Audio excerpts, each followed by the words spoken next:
돈 앞에서 우리는 모두 철학자가 됩니다. 돈은 숫자입니다. 지폐와 동전, 잔고와 금액, 수치와 통계로 나타나는 매우 이성적이고 명확해 보이는 존재입니다. 하지만 아이러니하게도 그 숫자들을 움직이는 힘은 언제나 감정이고 심리입니다. 누군가는 돈 앞에서 탐욕을 키우고, 누군가는 불안을 품고, 또 다른 누군가는 후회를 남기며 지나갑니다. 부자가 되었다고 해서 모두가 행복한 것도 아니고, 가난하다고 해서 모두가 불행한 것도 아닙니다. 얼마를 가졌느냐 보다 어떤 마음으로 그것을 다루느냐가 더 깊은 질문이 됩니다. 모건 하우절은 말합니다. 돈은 숫자의 문제가 아니라 행동의 문제이며, 행동은 심리에서 비롯된다고. 돈의 심리학은 그래서 숫자보다 마음을 이야기합니다. 수익률보다 태도를, 포트폴리오보다 인내를, 경제 지표보다 삶의 방향을 말해줍니다. 제1장, 돈은 기술이 아니라 태도다. 많은 이들이 돈을 다루는데 필요한 것은 지식이라고 생각합니다. 경제신문을 읽고, 주식 차트를 분석하고, 부동산 시세를 외우고, 모두 중요해 보입니다. 그러나 모건 하우절은 이렇게 묻습니다. 만약 돈이 지식으로만 움직이는 것이라면 가장 똑똑한 사람들은 모두 부자가 되었을까? 실제로는 그렇지 않습니다. 수많은 고학력자와 전문가들도 돈 앞에서는 놀라운 실수를 저지릅니다. 반면 특별한 학위 없이도 꾸준히 부를 이루는 이들도 많습니다. 그 차이는 어디서 오는 걸까요? 하우절은 단호하게 말합니다. 돈은 지식이 아니라 태도의 문제다. 이는 단지 공부를 잘하느냐 못하느냐의 문제가 아니라 돈을 대하는 습관, 감정, 인내, 판단력이라는 심리의 총합이자 그 사람의 철학입니다. 예를 들어 고소득자라도 지출이 통제되지 않으면 부는 쌓이지 않습니다. 반대로 소득이 작더라도 절제와 인내가 있다면 조용한 부를 이룰 수 있습니다. 하우절은 이를 조용한 부자와 시끄러운 빈곤이라 표현합니다. 소리 없이 묵묵히 자산을 불리는 이들과 겉으로만 번지르르한 소비에 파묻힌 이들 사이의 차이. 그것은 외형이 아니라 내면의 자세에 있습니다. 가령 어떤 이는 돈이 생기자마자 고급 외제차를 사고 호화로운 여행을 떠납니다. 그는 성공한 인생을 연출하지만 곧장 카드값과 대출이 쌓이며 불안에 시달립니다. 반면 어떤 이는 그 돈으로 작지만 따뜻한 집을 사고 노후를 위한 투자에 천천히 눈을 뜹니다. 겉보기엔 화려하지 않아도 그의 마음은 평온하고 단단합니다. 돈의 본질은 수치가 아니라 선택입니다. 그리고 그 선택은 삶의 태도에서 나옵니다. 이는 나이와 관계없습니다. 지금부터라도 자신만의 건강한 돈 철학을 새로 써내려갈 수 있습니다. 시니어의 삶은 이미 많은 선택의 연속이었습니다. 이제는 그 선택의 흔적을 지혜로 승화시킬 시간입니다. 그것이 바로 돈의 심리학이 우리에게 전하는 가장 중요한 첫 번째 통찰이자 삶을 바꾸는 마음의 자세입니다. 제2장, 부자란 돈을 쓰지 않고도 만족할 수 있는 사람이다. 많은 이들이 말합니다. 부자가 되면 마음껏 쓰고 하고 싶은 걸 다 할 거야. 하지만 정작 많은 진짜 부자들은 돈을 쓰기보다 지키고 하고 싶은 것보다 꼭 필요한 것만 선택합니다. 모건 하우절은 말합니다. 진짜 부자란 돈을 쓰지 않고도 만족할 줄 아는 사람이다. 우리는 흔히 고급차, 명품, 호화로운 소비를 부의 상징이라 여기지만 그런 소비는 타인의 시선을 위한 지출일 뿐입니다. 나를 위한 소비가 아닌 보여주기 위한 소비는 만족이 아닌 허기를 남깁니다. 이런 소비는 마치 배가 부른 듯 보이나 속은 텅 비어있는 것과 같습니다. 외형만 남고 내면은 휘청입니다. 그 결과 한순간은 빛나지만 그 다음 순간부터는 허탈과 채무의 그림자가 따라붙지요. 하우절은 말합니다. 진짜 부는 보여주기 위한 것이 아니라 보이지 않아도 흔들리지 않는 내면의 안정이다. 여기서 중요한 것은 바로 자기 자신과의 관계입니다. 남의 기준에 휘둘리지 않고 내 삶의 기준으로 만족을 느끼는 능력. 그것이야말로 부자 정신의 핵심입니다. 그렇기에 부는 자산이 아니라 기준에서 나옵니다. 내가 무엇으로 만족할 수 있느냐? 어떤 삶에서 기쁨을 느낄 수 있느냐? 그 기준이 바로 나만의 부의 척도가 되는 것이지요. 한 시니어 부부의 예를 들어봅시다. 이 부부는 평생 검소하게 살아왔습니다. 자녀 교육에는 아낌없이 투자했지만 자신들의 생활은 언제나 소박했죠. 이제는 도시 외곽의 작은 전원주택에서 아침마다 커피를 마시며 산책하고 가끔 손주들과 마당에서 고구마를 구워 먹는 삶을 살고 있습니다. 이 부부는 말합니다. 더 이상 바랄 게 없어요. 우리가 좋아하는 것을 누릴 수 있다는 것만으로도 충분히 부자라 느낍니다. 시니어의 삶에서는 더 이상 남의 눈치를 볼 필요도 경쟁할 이유도 없습니다. 나는 이만하면 충분하다고 말할 수 있는 내면의 평화야말로 가장 위대한 부의 형태입니다. 돈을 쓰지 않고도 만족할 수 있는 사람. 그는 이미 돈을 다스리는 사람입니다. 그리고 그 사람은 돈보다 더 큰 삶의 지혜를 아는 사람입니다. 오늘 당신의 삶을 돌아보며 나는 이미 충분히 가진 사람이라고 조용히 말할 수 있다면 그 순간부터 당신은 진정한 부자입니다. 제3장, 부는 속도가 아니라 방향이다. 젊은 시절엔 늘 속도를 묻습니다. 얼마나 빨리 부자가 될 수 있을까? 언제쯤 목표 금액을 채울 수 있을까? 하지만 하우절은 고개를 젓습니다. 부는 속도의 문제가 아니라 방향의 문제다. 부를 쌓는 과정은 마라톤입니다.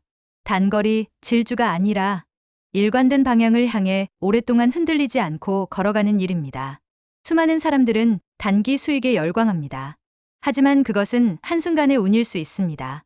반면 복리의 위대함은 조용히 그리고 꾸준히 쌓입니다. 매년 5%씩 오르는 작은 수익도 수십 년이 지나면 상상도 못할 자산을 이룹니다. 복리의 열쇠는 시간과 끈기입니다. 그리고 그건 단기적 열정보다 훨씬 귀한 자산입니다. 시니어의 삶은 속도보다는 방향의 중요함을 더 잘 압니다. 어디로 가는지가 얼마나 빨리 가는지보다 중요합니다. 지금 이 순간의 삶이 내 가치와 부합하는가? 그 질문 앞에 그렇다고 말할 수 있다면 당신은 이미 부유한 방향 위에 서 있는 것입니다. 예를 들어 30대에 단기 투자로 큰돈을 번 이가 있다고 가정해 봅시다. 그는 멋진 차를 타고 사람들의 부러움을 사며 살지만 재정의 기초가 불안하면 결국 위기가 오기 마련입니다. 반면 꾸준히 10년, 20년을 자신만의 리듬으로 살아온 사람은 눈에 띄지 않아도 흔들리지 않습니다. 마치 항해를 하는 선장이 순풍을 기다리기보다 북극성을 따라 움직이듯 삶의 방향을 잃지 않는 자는 어떤 풍랑 속에서도 길을 찾습니다. 하우절은 강조합니다. 단기적으로는 결과가 불공정해 보일 수 있다. 그러나 장기적으로는 항상 꾸준한 사람이 승리한다. 시니어가 가진 시간의 깊이는 단기 투자의 노련함이나 정보보다도 훨씬 강력한 무기입니다. 당신이 지금껏 쌓아온 가치들, 가족, 건강, 배려, 절제, 그 모든 것이 바로 당신의 복리입니다. 그러니 조급할 필요는 없습니다. 당신은 이미 올바른 방향으로 충분히 잘 걸어오셨습니다. 제4장, 불확실성 속에서 평정심을 지키는 법. 우리가 살아온 시간은 언제나 예측할 수 없는 변화의 연속이었습니다. 경제 위기, 부동산 폭등과 폭락, 물가 상승, 정년, 건강의 위협.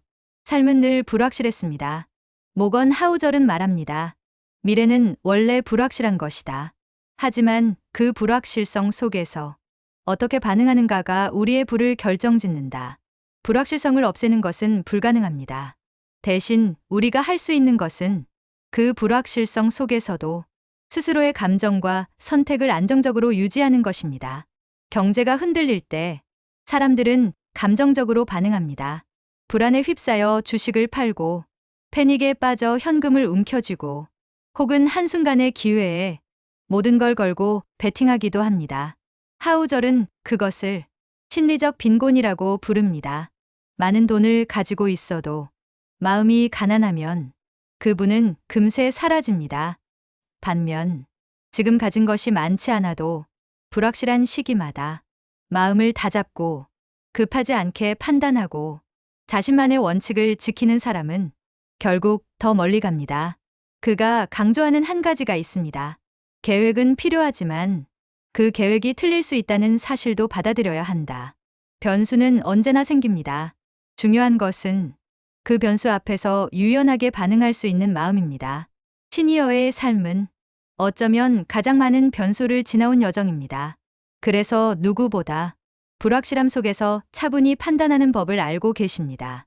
돈을 다룬다는 것은 단지 계산의 문제가 아니라 나의 감정과 불안을 어떻게 다스릴 것인가의 문제입니다. 하우절은 조용히 말합니다. 부자가 되기 위한 최고의 기술은 불확실성 앞에서도 자신의 감정에 휘둘리지 않는 힘이다. 그리고 그 힘은 삶의 연륜과 함께 깊어집니다. 제5장, 돈은 자유를 위한 도구다. 돈이란 무엇일까요? 많은 사람들은 돈을 안정, 성공, 신분, 행복이라고 말합니다. 그러나 모건 하우절은 이렇게 말합니다. 돈이 줄 수 있는 최고의 가치는 자유다. 그가 말하는 자유란 호화로운 소비나 과시가 아닙니다. 오히려 거꾸로 하고 싶지 않은 일을 하지 않아도 되는 권리. 내 시간과 선택권을 내가 소유하는 삶입니다. 누구에게도 휘둘리지 않고 내가 내 삶의 방향을 결정할 수 있다는 것. 그것이 진짜 자유입니다. 하우절은 수많은 부자들을 연구하면서 알게 되었습니다. 많은 돈을 가진 사람일수록 시간에 쫓기고 관계에 얽매이고 스스로의 선택권을 잃어가는 경우가 많았다는 사실을. 반대로 검소하게 살아도 자기 삶의 속도를 스스로 정하고 어떤 결정도 타인의 시선이 아니라 자신의 가치관에 따라 내리는 사람은 돈이 많든 적든 가장 자유로운 삶을 살고 있었다고 합니다. 우리가 살아온 지난 세월에도 분명 그런 선택들이 있었을 겁니다. 가정과 생계를 위해 어쩔 수 없이 택했던 일들, 내가 아닌 타인의 기준에 맞춰 살았던 시간들. 그러나 이제 삶의 후반부에 접어든 지금은 다르게 선택할 수 있습니다. 남은 시간만큼은 내가 원하는 방식대로 살아갈 수 있는 내적 자유의 가능성이 있습니다. 그 자유는 큰 돈이 아니라 작지만 명확한 삶의 기준에서 시작됩니다. 하우절은 말합니다. 돈은 당신이 삶을 통제할 수 있도록 해주는 수단이다. 그러나 그 통제권을 행사하는 건 오직 당신의 자기 이해에 달려 있다. 시니어에게 있어 돈이란 더 이상 무한한 욕망의 수단이 아닙니다. 그보다는 내 시간을 내가 온전히 누리고 내 삶의 기준을 내가 세울 수 있도록 돕는 지혜로운 자유의 열쇠가 되어야 합니다. 그리고 그 열쇠는 지금 이 순간 여러분과 같은 분들의 손에 이미 쥐어져 있는 것일지도 모릅니다. 제6장, 부의 정의를 다시 써야 할 시간. 우리가 젊었을 때 부란 무엇이었습니까? 넓은 집, 좋은 차, 안정된 직장, 남들의 부러움을 사는 삶. 그것이 곧 성공이고 부의 증명이었습니다. 그러나 인생의 후반에 들어선 지금 우리는 문득 이렇게 묻습니다. 그 모든 것이 정말 나를 부자로 만들어 주었는가? 모건 하우절은 말합니다. 진정한 부란 수치로 측정되는 것이 아니라 내가 무엇을 중요하게 여기는지를 기준으로 판단되어야 한다. 부의 기준은 결코 하나가 아닙니다. 어떤 이는 자산의 총액을, 또 어떤 이는 연간 수익을, 혹은 소비의 여유를 부라 여기지만 하우절은 그 모든 것을 넘어 삶의 통제권과 내면의 평화를 부의 핵심이라 말합니다. 이제 우리는 물어야 합니다. 나는 지금 내 삶의 속도를 내가 조절할 수 있는가? 나는 내가 원하는 방식으로 하루를 설계할 수 있는가? 나는 내 소망과 가치에 따라 내려온 결정들을 존중하며 살아왔는가? 이 모든 질문 앞에서 예라고 답할 수 있다면 우리는 이미 충분히 부유한 사람입니다. 시니어의 삶은 숫자와 경쟁의 세월을 지나 진정한 가치의 재정의를 허락받는 시기입니다. 남들이 세운 부의 정의를 벗어나 이제는 나만의 기준으로 무엇이 나를 충만하게 만드는가를 스스로 결정해야 할 시간입니다. 하우절은 말합니다. 다른 사람의 게임을 따라하지 마라. 당신의 게임에는 당신만의 규칙이 필요하다. 이제 우리에게 필요한 것은 더 많은 돈이 아니라 더 깊은 이해입니다. 그리고 그 이해는 나이와 함께 무르익는 내면의 성숙함에서 시작됩니다. 남은 삶에서의 부는 더 이상 계산의 결과가 아닙니다. 그것은 내가 무엇을 소중히 여기며 살아가는가라는 진실한 응답의 열매입니다. 이제 우리 각자는 자신만의 방식으로 부를 다시 정의할 수 있습니다. 그리고 그 새로운 정의 안에서 가장 온전한 평화와 자족을 발견할 수 있을 것입니다. 제7장, 돈보다 더 중요한 것들. 모건 하우절은 돈의 심리학의 마지막을 이렇게 닫습니다. 돈은 삶의 전부가 아니다. 돈은 삶의 도구일 뿐이다. 그는 이 책 전체를 통해 우리가 돈에 대해 갖고 있던 오랜 신화를 해체합니다. 그 신화 속에는 더 많이 벌어야 하고, 더 똑똑해야 하고, 더 빠르게 부자가 되어야 한다는 강박이 숨겨져 있었지요. 그러나 삶은 그리 단순하지 않습니다. 진정한 행복은 잔고에 찍힌 숫자가 아니라 함께 웃어주는 사람의 얼굴, 혼자 있는 시간에도 평온한 마음, 그리고 하루 끝에 느끼는 감사의 감정에서 비롯됩니다.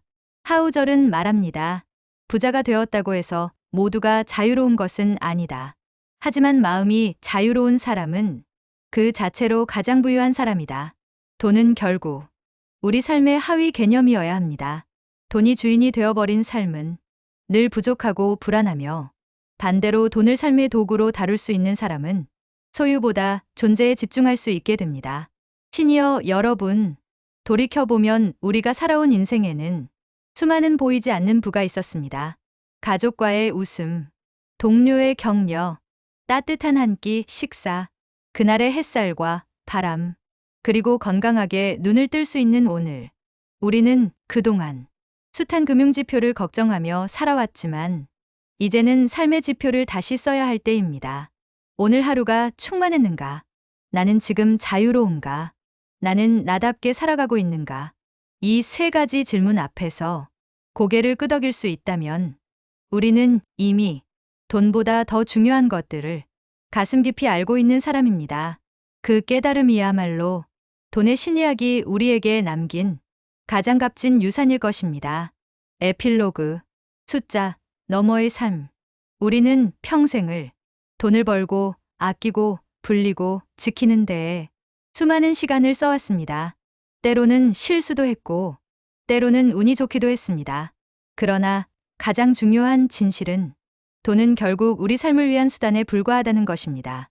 돈의 심리학은 단지 재테크 책이 아닙니다. 그것은 자신을 아는 법을 이야기하는 책입니다.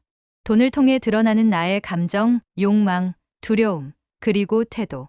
그 모든 것을 바라보는 시간이 곧 내 인생을 다시 정리하고 이해하는 시간이 됩니다. 이제 우리는 부의 정의를 남이 정해준 것이 아닌 내가 선택한 삶의 가치에 따라 다시 써야 할 시기에 와 있습니다.